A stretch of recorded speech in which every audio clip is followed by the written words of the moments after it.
Aaron, thank you. At 5:32, Western New York lit blue and yellow last night. This is in support of Ukraine as the country fends off Russian invaders. International leaders are imposing heavy sanctions on Russia following this invasion. The EU agreeing in principle to impose new economic sanctions that would cut Russia off from important capital markets to increase borrowing costs and raise inflation. Other sanctions will block Russia from getting materials it needs to run oil refineries, crippling their oil industry.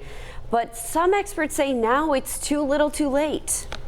Sanctions will take time, and they may make an impact on Russia's economy and on support for Putin over the long term, which is good. But that is the reason why we should have done this a few months ago. Japan, Australia, and Taiwan are also putting sanctions in place. The U.S. announcing sanctions on 4 more Russian banks and more of the Russian elite, but they did not sanction Putin himself, nor did they cut Russia off from SWIFT, that is the international banking communication system, which would have hindered Russian participation in global markets. Experts say adding it really wouldn't have done much because Russian assets are effectively frozen worldwide. At 5:33, Russia is the 3rd highest producer of oil worldwide, so imposing sanctions against them will have a major impact on gas prices. And after the attack on Ukraine, prices jumped to more than $100 a barrel for the first time since 2014. That impact is already being felt at gas pumps around Western New York. In Buffalo and Niagara Falls, prices rose to $3.70 a gallon before the attack and now sit at $3.72 a gallon, so really just up 2 cents. It's a similar story in Batavia, where prices jumped from $3.69 before the attack to $3.73 today. If you do need to fill up in Batavia, the cheapest spot is at the Valero on West Main Street, which Gas Buddy says is $3.69 a gallon if you're paying in cash. Otherwise, your best bet is to go to the Citgo on Park Road, where it's $3.71, or the Marathon on West Main Street, where, as you can see, it's $3.74. Again, you do have to pay cash to get that deal. Everything else is going to run you at least $3.75 a gallon, Katie. Yeah, what did we fill up for the other day? $3.79 in Buffalo. $3.79, that's what I thought too. Yeah, Ed and I both filled up different spots, $3.79.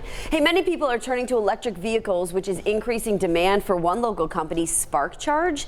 They've been featured on the ABC show Shark Tank and also won a prize through 43 North. They produce mobile chargers for electric vehicles here in Western New York. Their plant manager says the demand for electric vehicles is rising. It's getting adopted more.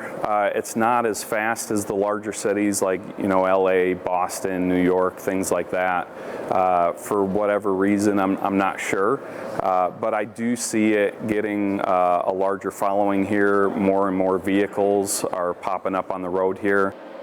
A Pew Research study found the United States accounted for 2% of all electric vehicles between 2010 and 2020. And not only is Russia's attack on Ukraine impacting oil prices, it's also agitating the global stock market. If you've got money in the market, experts say don't let what's happening right now cause you to make some knee-jerk reactions. If you are continuing to invest in the market, I would continue to do that. If you're looking to try and time the market, I would stay away from that. Just like the stock market, the value of cryptocurrencies, Bitcoin and Ethereum, both plummeted several percentage points within hours of Russia invading Ukraine, but Bitcoin able to recover.